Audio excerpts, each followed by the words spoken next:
अस्सलाम वालेकुम स्टूडेंट्स, मैं हूं आपका टीचर नजम और आज हम अपना नेक्स्ट लेक्चर स्टार्ट करेंगे 9th केमिस्ट्री का, जो कि होगा रिलेटिव एटॉमिक मास के ऊपर। तो रिलेटिव एटॉमिक मास से पहले आप जानते हैं कि जो एटम होता है वो एक स्मॉलेस्ट पार्टिकल है किसी भी एलिमेंट का। तो जो एटम है आप जानते हैं कि एक बहुत छोटी चीज़ है कि जिसको आप अपनी ज़ाहिरी आंख से नेकेड आई से नहीं देख सकते।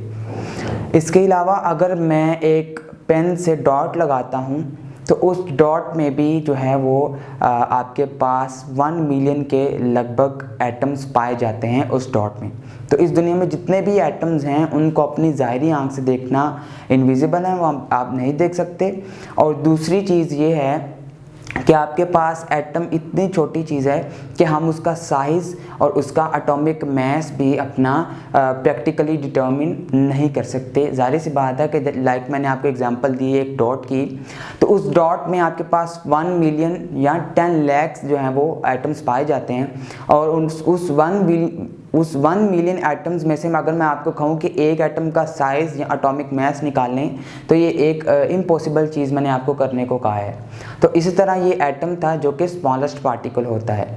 मगर हमारे पास ऐसे बहुत से इंस्ट्रूमेंट्स हैं जिनकी मदद से हम वेरियस एलिमेंट्स के एटम्स की जो उनका मास है, एटॉमिक मास है, वो उनकी रेशो निकाल सकते हैं, उनका एवरेज निकाल सकते हैं। उनको कंपेयर करके उनकी रेशो निकाली जा सकती है। किसी भी एटम के एटॉमिक मासेस की रेशो निकाली जा सकती है, वेरियस एलिमेंट्स के एटम्स की रेशो निकाली जा सकती है।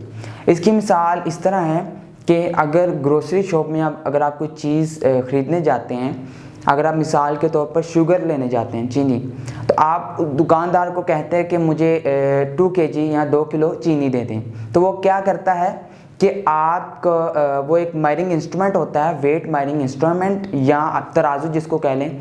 एक तरफ वो वेट रखता है और दूसरी तरफ जो है ना वो चीनी डालना स्टार्ट कर देता है। और जब दोनों का लेवल इक्वल हो जाता है तो वो आपको वो 2 kg या 2 किलो चीनी दे देता है। उसने क्या किया, उसने एक 2 किलो वेट के साथ चीनी को कंपेयर किया और जब उनका लेवल बराबर हो गया उसने चीनी का वेट निकाला। जब वो 2 किलो हो गया तो उसने आपको दे दिया। तो इसी तरह किसी भी एटम का एटॉमिक मास निकालने के लिए हम क्या करते हैं कि उसको कार्बन 12 के आइसोटोप, मतलब कि कार्बन का जो ऐसा आइसोटोप जिसका एटॉमिक मास 12 हो, बाकी तमाम एलिमेंट्स के एटम्स को इसके साथ कंपेयर करके इसी प्रोसेस के थ्रू हमने उनका एटॉमिक मास निकाला है, जिसको कहते हैं रिलेटिव एटॉमिक मास। जी, दूसरी बात यह है कि अब हम डेफिनेशन देखेंगे रिलेटिव एटॉमिक मास की। The relative atomic mass is the average mass of an atoms of that element as compare to 1/12 the mass of an atom of carbon 12 isotope. कि हम किसी भी एलिमेंट का जो एटॉमिक मास निकालेंगे उसको carbon 12 के आइसोटोप, अब यहाँ पे एक वर्ड आया है आइसोटोप, अभी ये टॉपिक हमने डिस्कस नहीं किया। वैसे आइसोटोप क्या होता है, ऐसा एलिमेंट जिसका एटॉमिक नंबर सेम हो और एटॉमिक मास डिफरेंट हो, उसके एटॉमिक मास एक से ज़्यादा हो तो फिर उसको कहते हैं आइसोटोप। और यहाँ पे हम कार्बन का कौन सा आइसोटोप इस्तेमाल करेंगे, कार्बन 12 आइसोटोप, मतलब कि ऐसा कार्बन इस्तेमाल करेंगे जिसका एटॉमिक मास 12 है, जिसका एटॉमिक मास 12 AMU है। तो हम क्या करेंगे कि किसी भी एलिमेंट के एटम्स का जो हम एटॉमिक मास की रेशियो निकालना चाह रहे हैं, हम उनको कार्बन 12 के आइसोटोप के 1/12 पार्ट के साथ कंपेयर करके निकालेंगे।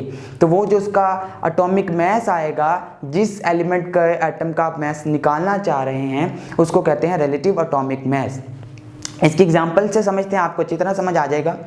मिसाल के तौर पर हमने एक बॉक्स लिया, उस बॉक्स को कह देते हैं कि वो कार्बन का एक एटम है, और उस बॉक्स को मैंने मज़ीद 12 बॉक्सेस के में डिवाइड कर दिया, उसके अंदर मज़ीद 12 बॉक्स बना दिए, ठीक हो गया। और उस एक एटम का मास है 12 AMU, उस कार्बन के एक एटम का मास है 12 AMU, और हमने उस बॉक्स को 12 पार्ट्स में डिवाइड कर दिया है।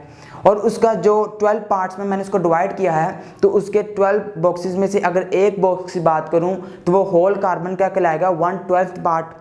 ठीक है जी, आप स्क्रीन पर देख सकते हैं, वो कहलाएगा 1/12 पार्ट। और होल कार्बन के एटम का जो मैथ था वो था 12 AMU एटॉमिक मास यूनिट। ये क्या है ये भी अभी आगे समझ आ जाएगी आगे आपको कि AMU किसको कहते हैं। तो 12 बॉक्सेस में से हर एक बॉक्स का मास हो गया 1 AMU।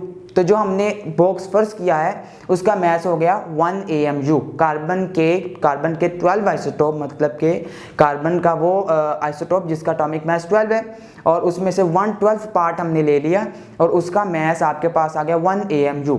अब हम समझते हैं किसी दूसरे एलिमेंट को इसके साथ कंपेयर करके किस तरह हम निकालते हैं। फर्स्ट कर लें कि आपने ऑक्सीजन का एटॉमिक मास निकालना, ऑक्सीजन एक एलिमेंट है उसके एटम्स का एटॉमिक मास निकालना आपने। तो आप फर्स्ट कर लें कि हमने एक तराजू लिया है, तराजू मतलब मेजरिंग स्केल जिसको कहते हैं, वेट मेजरिंग स्केल।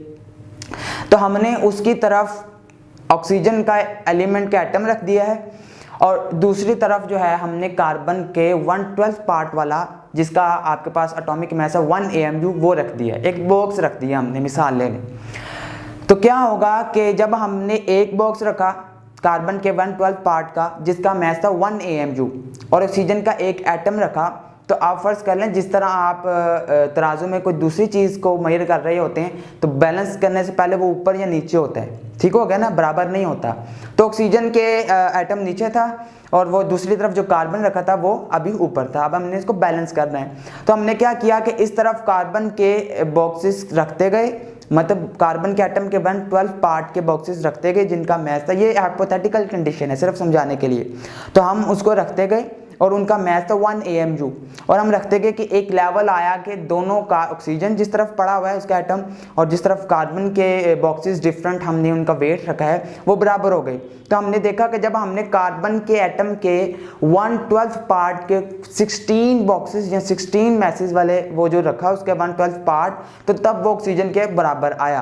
तो इसका मतलब कि ऑक्सीजन का एटॉमिक मास हो गया 16, ठीक हो गया। इस तरह हम कंपेयर करके निकालते हैं, बॉक्सेस रखते जाएंगे सिर्फ समझाने के लिए। तो हमने जब कार्बन के एटम के 1/12 पार्ट के 16 वेट रखे, 16 मास रखे, तो फिर जाके उसका मास बराबर आया, क्योंकि हर बॉक्स का या जिसको हमने फर्स्ट किया था हाइपोथेटिकल कंडीशन उसका मास था 1 AMU, तो 16 रखे, तो इस तरह ऑक्सीजन का एटॉमिक मास हुआ 16 AMU। जी नेक्स्ट है आपके पास दूसरी एग्जांपल देख लेते हैं नाइट्रोजन की। तो नाइट्रोजन का एटॉमिक मास होता है 14 AMU, ठीक हो गया। ये भी इसी तरह 14 कंपेयर करके निकाला गया कि 14 हमने वो कार्बन के एटम के 1/12 पार्ट लिए, उसको उसके साथ कंपेयर किया और हमने जो है ना उसका मास निकाल लिया। अब आपने अब देखा कि हमने जब एग्जांपल्स को डिस्कस किया तो उनके साथ आया AMU जिसको कहते हैं एटॉमिक मास यूनिट। इनके साथ AMU क्यों आया? क्योंकि हमने ऑक्सीजन के एटम्स और नाइट्रोजन के एटम्स का जो मास निकाला है, एटॉमिक मास निकाला है, वो रिलेट करके निकाला है जिसको कहते हैं रिलेटिव एटॉमिक मास।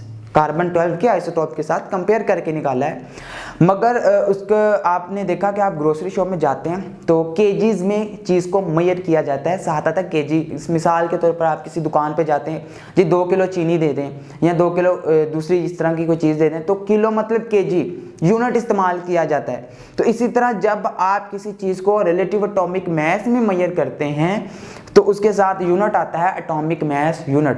तो इस तरह आगे हमारा यही टॉपिक था कि जो यूनिट होता है वो आपके पास एटॉमिक मास यूनिट होता है किसका? रिलेटिव एटॉमिक मास का। तो एटॉमिक मास यूनिट किसका यूनिट है? रिलेटिव एटॉमिक मास का। तो ये यूनिट भी क्लियर हो गया। नेक्स्ट आपके पास आपकी बुक में लिखा गया है कि जो आपके पास एक relation between AMU and grams, कि किसी भी रिलेटिव एटॉमिक मास का जो यूनिट है एटॉमिक मास यूनिट और ग्राम्स में उसका क्या ताल्लुक है। लाइक आप जब कोई चीज़ केजीज में लेते हैं तो उसको ग्राम में देखते हैं कि ग्राम में कितना बनता है, दूसरे यूनिट्स में ये कितनी अमाउंट बनती है।